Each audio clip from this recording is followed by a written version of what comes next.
Hello, friends. I again welcome all of you to our new lecture of ongoing series of capacitance of class 12th. बेटा capacitance में हम already 3 lectures cover कर चुके थे और उसमें बहुत वैरायटी ऑफ बात हमने करी थी.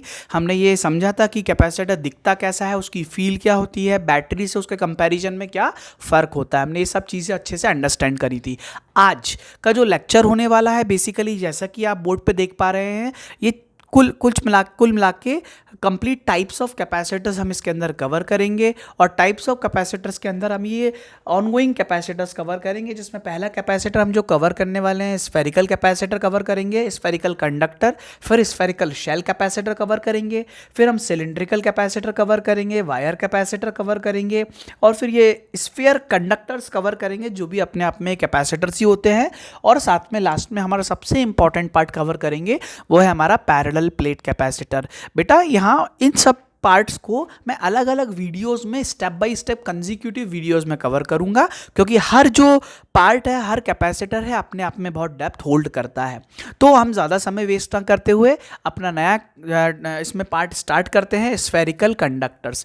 मैं स्टार्ट करने के पहले आपको थोड़ा सा ये बता देना चाहता हूँ कि हो सकता है इन सबसे सेपरेटली कभी क्वेश्चंस ना आए, बट इन सबसे हम जो कैपेसिटेंस डेवलप करते हैं, सीखते हैं कैपेसिटेंस को डेवलप करना इन सब कैपेसिटर्स में, उसका जो एप्लीकेशन से जो कॉन्फिडेंस आता है वो बहुत ज़्यादा इंपॉर्टेंट होता है कैपेसिटर चैप्टर को डील करने के लिए. ठीक है, तो अब हम स्टार्ट करते हैं हमारा topic spherical conductor. Spherical conductor, बेटा कंडक्टर तो हम बचपन से पढ़ते आ रहे हैं, और अब स्फेरिकल कंडक्टर का हमें कैपेसिटेंस निकालना है. तो स्फेरिकल कंडक्टर का कैपेसिटेंस का सीधा मतलब क्या होता है? मतलब ये होता है कि एक अगर स्फेरिकल कंडक्टर मुझे दिया हुआ है तो मैंने उस पर चार्ज स्टोर कर सकता हूँ, ये मुझे पता है. हालांकि वो कैपेसिटर उस कंडक्टर पे बहुत समय तक चार्ज स्टोर नहीं रह सकता है, ये भी मुझे पता है, तभी पेयर ऑफ कंडक्टर्स आते हैं. बट जितने समय तक भी चार्ज स्टोर रहता है, उस समय तक हम जो एनर्जी को इस्तेमाल कर सकते हैं वो उसका कैपेसिटेंस हो जाएगा. तो अब जब स्फेरिकल कंडक्टर की मैं बात करूंगा तो बेटा उसमें भी हम 3 मेजर तरीके से बात करेंगे. सबसे पहला जो इंपॉर्टेंट बात करेंगे, हम बात करेंगे स्फेरिकल कंडक्टर इन एयर. बेटा मैंने आपको ये अच्छी तरह से बताया हुआ है कि जो स्फेरिकल कंडक्टर होता है, जो एयर होती है वो एक डाइलेक्ट्रिक मीडियम होती है, उसके अंदर पोलर डाइपोल्स रहते हैं, ये हमें अच्छी तरह से पता है. तो हम सबसे पहले spherical conductor in air dielectric medium में हम पढ़ेंगे. दूसरा हम पढ़ेंगे स्फेरिकल कंडक्टर इन इनफाइनाइट डाइलेक्ट्रिक मीडियम. मतलब एयर भी एक डाइलेक्ट्रिक मीडियम है, पर अभी हम जो डाइलेक्ट्रिक मीडियम रखेंगे वो कोई डिफरेंट डाइलेक्ट्रिक मीडियम रखेंगे, और ये समझेंगे कि चार्ज स्टोरिंग कैपेसिटी किसी भी स्फेरिकल कंडक्टर की किस तरीके से बदलती है अलग डाइलेक्ट्रिक मीडियम लेने से. और तीसरा हम जो पार्ट पढ़ेंगे वो पढ़ेंगे spherical conductor in a spherical dielectric medium. इन दोनों में क्या फ़र्क है? इसमें फ़र्क ये है कि इसमें इनफाइनाइट डाइलेक्ट्रिक मीडियम है और इसमें एक और स्फेरिकल लेवल पे ही डाइलेक्ट्रिक मीडियम रखा जाएगा. तो इन तीनों पार्ट्स को हम कवर करेंगे और स्टेप बाय स्टेप उसको पढ़ेंगे. तो पहली बात हम स्टार्ट करते हैं स्फेरिकल कंडक्टर इन एयर. तो मैं इन दोनों चीज़ों को थोड़ा सा यहाँ से रब कर देता हूँ ताकि हमारी क्लैरिटी प्रॉपर रहे. तो स्फेरिकल कंडक्टर इन एयर में भी हम 3 से 4 चीज़ें स्टार्ट करेंगे, पढ़ेंगे. तो इस चीज़ में हम जो चीज़ स्टार्ट करने वाले हैं, देखिए स्फेरिकल कंडक्टर इन एयर, इसमें हम क्या पढ़ेंगे? सबसे पहले हम एक कंडक्टर बनाते हैं. देखिए मैंने एक यूनिवर्स बनाई. देखिए ये होती है यूनिवर्स, आप समझने की कोशिश करिए. ये होती है यूनिवर्स. इस यूनिवर्स में वो होता है जो हम केस लेना चाहते हैं. तो मैंने बोला कि एक यूनिवर्स मैंने बनाई है और उस यूनिवर्स में मैंने यहाँ पर हर जगह एयर डाल दी. मतलब हम सारा डिस्कशन इधर करने वाले हैं. अब होता क्या है, अगर मैं यहाँ पर एक कंडक्टर बनाता हूँ जो कि ऑलरेडी स्फीयर है, और इस कंडक्टर पे मैं ये पूरी एयर है, इसके अंदर मैं एयर यहाँ पर लिख देता हूँ. अब क्या होगा, अगर सपोज करो मैं इन्फिनिटी से लाता हूँ, हमारी इन्फिनिटी यही होगी, इन्फिनिटी से कोई चार्ज लाता हूँ और चार्ज लाके यहाँ पर Q स्टोर कर देता हूँ. और ये चार्ज हमने जैसी चार्ज Q इन्फिनिटी से लेके आए यहाँ पर और इस पे स्टोर करा, तो बेटा ये सारा का सारा charge local radius of curvature के हिसाब से डिस्ट्रीब्यूट हो जाएगा. ये बात हमें बहुत अच्छे से पता है. ठीक है, लोकल रेडियस ऑफ कर्वेचर के हिसाब से डिस्ट्रीब्यूट हो गया. चूंकि ये स्फीयर था तो हर पॉइंट का लोकल रेडियस ऑफ कर्वेचर बराबर था, तो पूरा चार्ज यूनिफॉर्मली डिस्ट्रीब्यूट ऑलरेडी हो गया है. तो पूरा चार्ज चूंकि यूनिफॉर्मली डिस्ट्रीब्यूट हो गया है, अब हम इसको स्टडी कर रहे हैं मुझे ये पता करना है कि ये जो चार्जेस है, देखो बेटा ये जो चार्जेस हैं, ये चार्जेस इसके एयर के पोलर डाइलेक्ट्रिक जो होंगे इनको पोलराइज करने की कोशिश करेगा, और जितना चार्ज मैं बढ़ाता जाऊंगा एक समय आएगा जब ये डाइलेक्ट्रिक मीडियम ब्रेक हो जाएगा, जो हम ऑलरेडी लेक्चर 1 या 2 में समझ चुके हैं, और जैसे ही ब्रेक डाउन हो जाएगा तो ये अपनी मैक्सिमम कैपेसिटी पे चार्ज को स्टोर करना सीख जाएगा या कर लेगा। ठीक है, तो अब हम इसकी कैपेसिटेंस निकालनी है। तो मैंने आपको बहुत अच्छे से समझाया भी था कि बेसिकली अगर ये मेरा कंडक्टर है और इस कंडक्टर का मुझे कैपेसिटेंस अगर डेवलप करना है तो देखिए यहाँ पर मेरे पास इस पे चार्ज स्टोर हो चुका है Q, और ये जो स्फेरिकल कंडक्टर है, जैसे ही मुझे इस पे चार्ज स्टोर प्लस Q पता चल गया, ये रेडियस आपका है। तो देखिए मैं इसमें कॉन्सेप्ट जो यूज़ करूँगा वो अपना मदर फॉर्मूला वाला कॉन्सेप्ट यूज़ करूँगा। मैंने आपको बताया हुआ है कि कितना चार्ज ट्रांसफर्ड होता है, कितना चार्ज ट्रांसफ़र होता है वही होता है उस पर्टिकुलर बॉडी जिस पे चार्ज ट्रांसफ़र हुआ है उसका कैपेसिटेंस, मतलब charge storing capacity multiplied by उस पर्टिकुलर बॉडी का पोटेंशियल। चूंकि यहाँ पर ये स्फीयर कंडक्टर है तो मैं यहाँ पर इसको लिख देता हूँ पोटेंशियल ऑफ स्फीयर। क्या आपको इतनी बात समझ में आई? तो देखिए Q ट्रांसफर्ड बराबर C into V of sphere.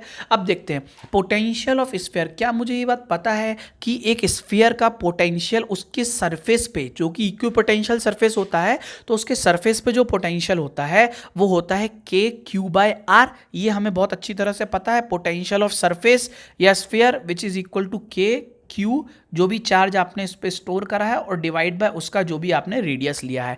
क्या ये बात आपको बहुत अच्छे से पता है? बिल्कुल, हम सब जानते हैं इलेक्ट्रोस्टैट में KQ/R, और हमें ये भी पता है कि जो इस पॉइंट का पोटेंशियल होगा वही पूरे सरफेस का पोटेंशियल होगा, और स्फीयर के अंदर भी पूरा वही पोटेंशियल होगा, क्योंकि पूरा का पूरा स्फीयर, चाहे वो कंडक्टिव, चाहे वो सॉलिड हो चाहे हॉलो हो, वो एक इक्विपोटेंशियल सरफेस होता है कंडक्टर। नाउ अब हम इसमें मदर फॉर्मूलाज को यूज़ करेंगे, क्योंकि हमने जो चार्ज ट्रांसफ़र करा है वो यही चार्ज ट्रांसफ़र करा है।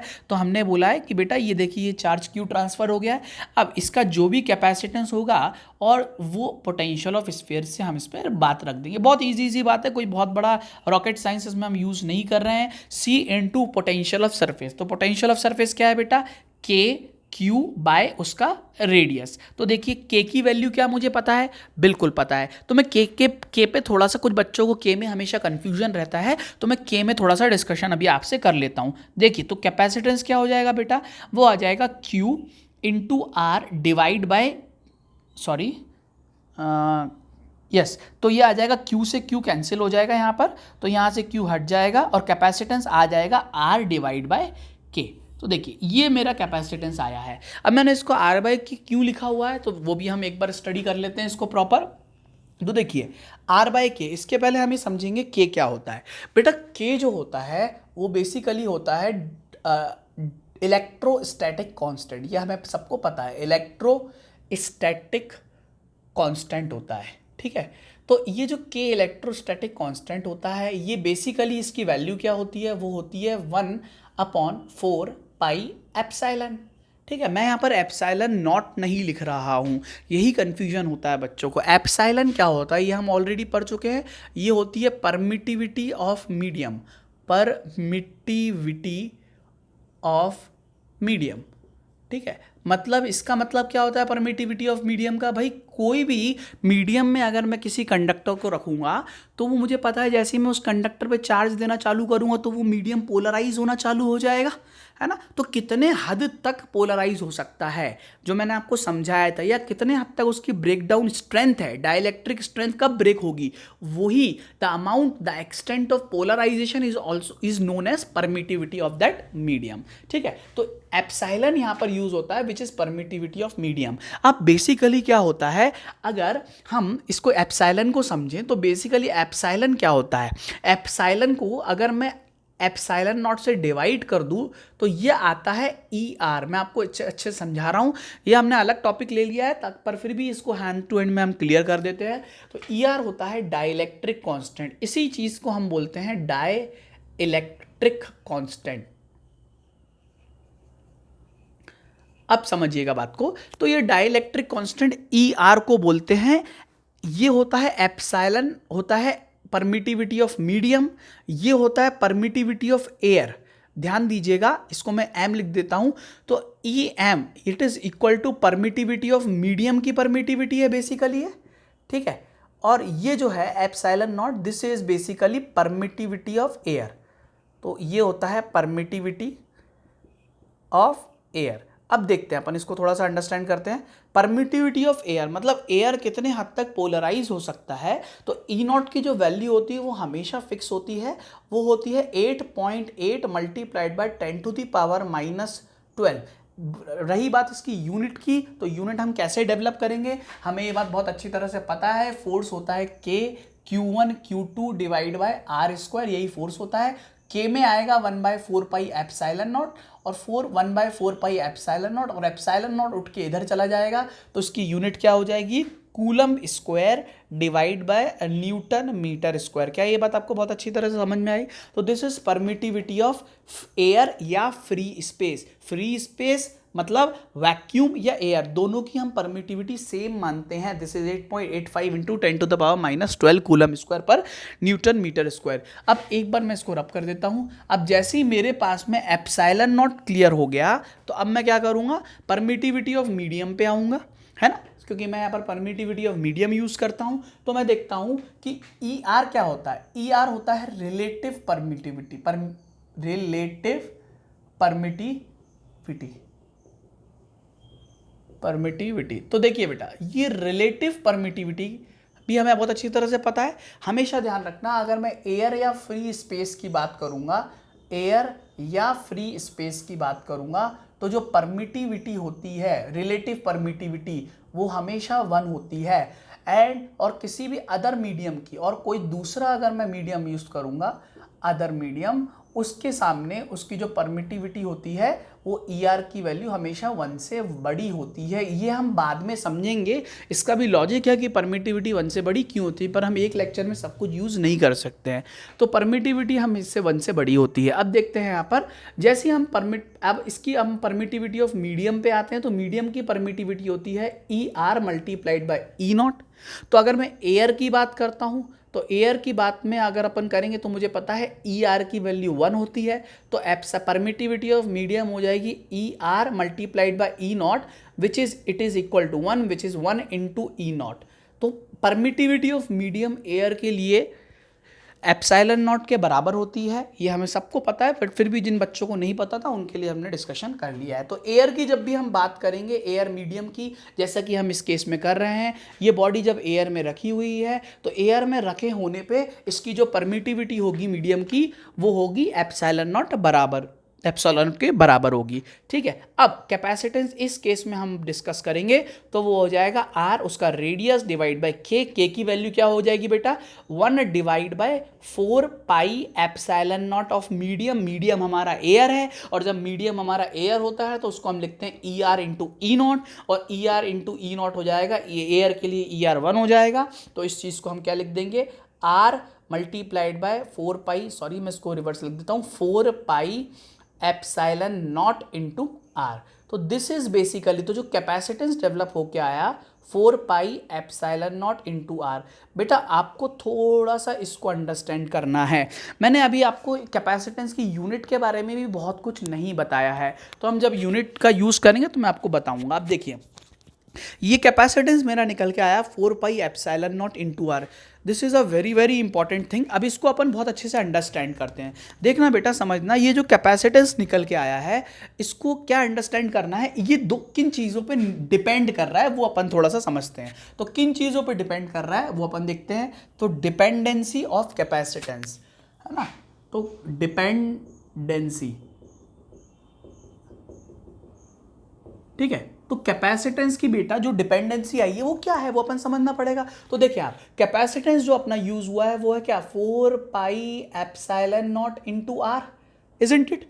तो देखो बेटा, इसमें 4 तो कांस्टेंट है, ये भी कांस्टेंट है, एप्सिलॉन नॉट भी अपने आप में कांस्टेंट है, these all things are constant, है ना। और ये क्या है, ये एक ज्योमेट्रिकल पैरामीटर है, ज्योमेट्री से रिलेटेड पैरामीटर है रेडियस। तो बेसिकली आपने देखा कि एक कंडक्टर है जो आपको स्फेरिकल कंडक्टर दिया है, वो किस बात पे निर्भर कर रहा है कि उस पर कितना चार्ज स्टोर होगा, वो इस बात पे निर्भर करेगा कि उसका रेडियस कितना है, इजंट इट। ठीक है, तो सबसे पहली बात, ये किस पे डिपेंड करता है, वो ज्योमेट्रिकल पैरामीटर्स पे निर्भर करता है।